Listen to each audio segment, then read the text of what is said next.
El Señor esté con ustedes. Proclamación del Santo Evangelio según San Lucas.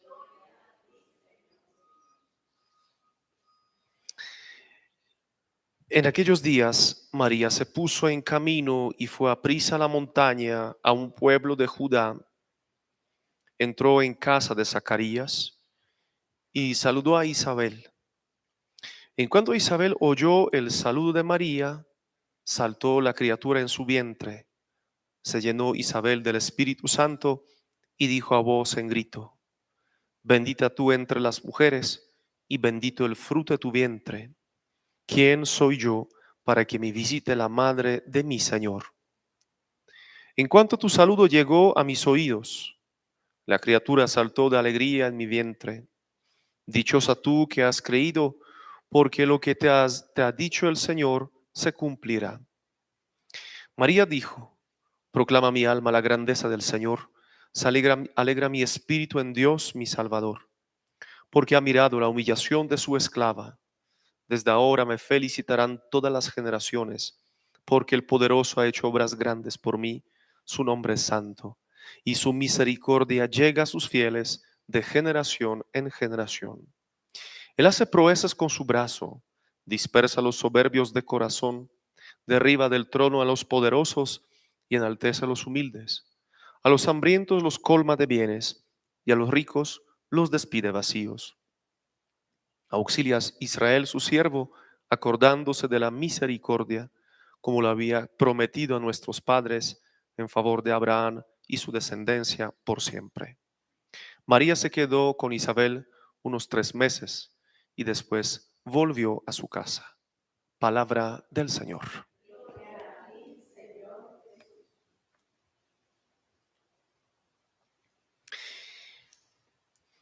El evangelista San Lucas nos introduce a una meditación muy interesante cuando leemos el texto del Evangelio propuesto para la fiesta de hoy, porque empezamos a acercarnos de manera contemplativa, así como lo propone San Ignacio de Loyola, para imaginarnos la escena y darnos cuenta de tantos detalles que a veces se fugan cuando tratamos un texto ya conocido. Primero que todo, uno se pone a pensar el viaje de la Virgen María, el camino que tuvo que experimentar, casi 150 kilómetros caminando, caminando. Un sacrificio que ella hace, lo hace por amor y con el amor que lleva bajo su corazón. Creo que nosotros, si no amamos de verdad, no somos capaces de sacrificarnos, empezando por el tiempo, las fuerzas, el dinero y las capacidades que tenemos. Incluso luchar por nuestro bien no lo podemos hacer si no amamos de verdad, empezando por el amor hacia el Señor. Y este amor que se derrama en nuestros corazones, fíjense la expresión de la carta de San Pablo a los Romanos, este amor se derrama. ¿Por qué? Porque como el agua viva quiere invadir todo. Durante el diluvio el agua se mete, aunque uno ponga ciertas barreras, el agua se filtra. Y así pasa con el amor que Dios derrama sobre nosotros. Este amor que empieza a penetrar nuestra mente dándonos la claridad de las cosas. Porque el amor siempre actúa con la verdad. Y cuando toca nuestra voluntad marcada por la pereza, el amor actúa con poder. Porque el amor es más fuerte que la muerte. Y cuando el amor empieza a abrazar nuestra vida emocional, afectiva, nos llena de mucho equilibrio, mucha paz, porque en el amor hay toda armonía que necesitamos para vivir. Entonces, por esa razón, nosotros somos capaces de actuar en nuestro favor, porque nos amamos, porque Dios nos ama y nosotros permanecemos en esta relación tan cercana, el vínculo perfecto del amor. La Virgen María, recién escuchando la noticia, me imagino que aprovecha también el camino, pues no sabemos, podemos decir que 150, por ahí 10 días, más o menos, un poquito menos, pues como era joven, entonces, claro, el paso firme, sí, todos los días, sí, Si caminaba 20 kilómetros, sí, diariamente, sí, o 30 kilómetros, entonces mucho menos. Pero de todas maneras, ella camina y durante el camino, con seguridad, todas las palabras que había escuchado el ángel las medita en su corazón. Incluso, fíjense, hay personas que dicen, me gustan mucho las peregrinaciones porque uno conoce mucho más. Y lo dicen no solamente teniendo en cuenta los lugares donde visitan, sino también porque durante el camino hacen una meditación sobre su vida, sobre sus luchas, sobre lo importante. La meditación se empieza a activar cuando caminamos. Entonces la Virgen María camina y medita, profundiza en su corazón las palabras del ángel y con seguridad no es una meditación fácil. Sabemos muy bien que la ley judía frente a la infidelidad, aunque sea al noviazgo, porque finalmente la Virgen María está noviada con San José, pero según la tradición judía ya se marca la fidelidad. Entonces ella declarada infiel espera un castigo tremendo. Entonces ella sabe todo lo que implica ser la madre de Dios. Por un lado, la buena noticia, una dignidad totalmente poderosa, pero por otro lado, la ley mosaica, la ley judía que castigaba con muerte a las mujeres infieles. Y ahora, ¿cómo explicar a San José el misterio tan grande? Y como suele pasar con los grandes hechos de Dios, cuando Dios pone una gracia, la defiende.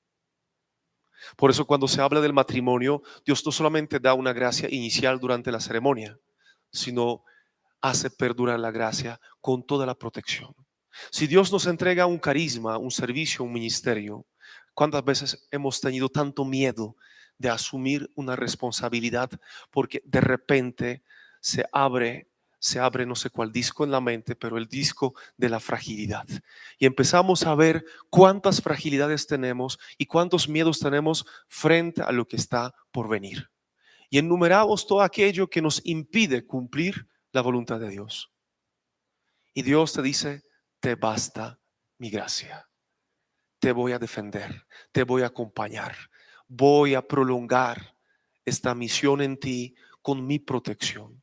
Y se cumple realmente la protección divina, porque Dios habla también a San José y él recibe a la Virgen María en su casa. Pero mientras tanto, la Virgen María va rumbo a la casa de su familiar. Una anciana, una anciana que igual como la Virgen María experimenta el poder de Dios. Es el primer encuentro pro vida. Es el primer encuentro pro vida. ¿Sí? Tenemos en la palabra el encuentro entre la Virgen María y Santa Isabel y ellas se entienden porque conectan con la misma gracia de Dios, con el poder del Omnipotente. Hablan el mismo lenguaje y Zacarías no opina. Ahora el hombre queda en silencio contemplativo. La Virgen María lo hace también por amor. Amando a esta anciana, va a ayudar en los quehaceres cotidianos. El amor piensa en el otro. El amor no se eleva tanto, sino pisa la tierra con toda la firmeza. La Virgen María entra a la casa de Santa Isabel como el arca de la alianza entraba al templo de Jerusalén, provocando una bendición, la alabanza, tal cual como lo escuchamos de la boca de Santa Isabel. La Virgen María, el arca de la alianza, entra a la casa de una persona cercana y provoca la efusión del Espíritu Santo. Y uno se pregunta, ¿qué era necesario para que el Espíritu Santo llenara el corazón de la anciana y el corazón de San Juan y el espacio donde vivía? Simplemente la Madre de Dios abre la boca y el Espíritu Santo desciende. Ahora entendemos por qué era necesario que la Virgen María estuviera en el cenáculo de Pentecostés. Ella abre la boca haciendo la oración y ayuda a su Hijo a derramar el Espíritu Santo. Ella cuando pasa hoy en día por tantos lugares donde necesitamos el mensaje del Evangelio, cuando ocurren las apariciones de la Virgen María, también actúa el Espíritu Santo. Este Espíritu Santo actúa en la iglesia, en los obispos, actúa a través del discernimiento que la Santa Sede hace para reafirmar que una tal aparición de verdad es la aparición de la Virgen María, para dar poder y el sello de firmeza a las palabras de la Virgen María, la madre de la iglesia. Habla la madre y la iglesia proclama y confirma sus palabras. Y el Espíritu Santo, a través de la obediencia, se derrama sobre los fieles que escuchan la voz de la madre. La Virgen María se encuentra con Santa Isabel escuchando también la palabra de confirmación. Dios, a través de Santa Isabel, quiere afianzar el sí de la Virgen María, porque de repente se escuchan las siguientes palabras: dichosa tú que has creído, porque lo que te ha dicho el Señor se cumplirá. Es necesario también que la Virgen María reciba una palabra. Ella no recibe una iluminación total. Ella no conoce los detalles de su vida. A veces la ponemos en un pedestal tan alto y no entendemos sus luchas. Ella nunca desconfió, nunca. Pero claro, tenía tantas preguntas. ¿Y qué sigue? ¿Sí? Es una duda, pero no contra la fe. Es un cuestionamiento, una pregunta. Y entonces la anciana Santa Isabel le ayuda a la Virgen María a permanecer firme. Y de repente la proclamación profética. ¿Cómo así que la madre de mi Señor viene a visitarnos? Lo que nosotros usamos en la conversación con los evangélicos, que dicen: muéstrame en la palabra donde dice que la Virgen María es la madre de Dios. Bien pueda. Lucas 1, 39, 56, para que escuches más. ¿Sí? Y ahí está, la madre de mi Señor, la madre de mi Señor. Y el cántico de la Virgen María que usamos muchas veces para la lucha espiritual. La Virgen María está en un camino de un interrogante. A ver, ¿qué va a decir San José? ¿Y cuál es su respuesta? La alabanza. Y es una enseñanza de la Virgen María para que nosotros, en los momentos de la crisis, alabemos al Señor. Y fíjense cómo se mete muchas veces en nuestra boca la maldición, la queja, la murmuración cuando atravesemos una situación difícil. Es una tentación, porque nuestro corazón se arruga, se carga, se angustia y empieza también a llenarse de todo aquello que nos amarga en el camino. La Virgen María, sin saber que sigue, proclama la grandeza del Señor y su espíritu se alegra en el Salvador. El Magnificat de la Virgen María es una proclamación de la humildad, por un lado, de la grandeza de Dios, porque ahí se habla del Dios todopoderoso, y también la misericordia. La Virgen María, la Madre de la Misericordia. Incluso este cuadro que tenemos en el presbiterio, del pintor de Vilna, Kazimierowski, el padre Sopochko lo colocó al lado de una imagen particular de Vilna, de la Virgen María, que se llama Madre de la Misericordia, donde la Virgen María cruza las manos en el pecho en gesto de adoración, ¿sí? Siendo la Madre de la Misericordia, lo que escuchamos también en el cántico de ella. La misericordia que ella va a extender, la cual va a proclamar, la cual va a compartir. ¿Por qué? Porque ella es la Madre del Misericordioso y al mismo tiempo la Madre de la Misericordia. Ella es la Madre del Salvador y la Madre de la Salvación.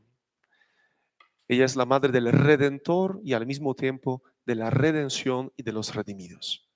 Recibamos hoy a la Virgen María en nuestra casa para participar en la alabanza, para que nuestras casas se llenen de la presencia de Jesucristo, del poder del Espíritu Santo.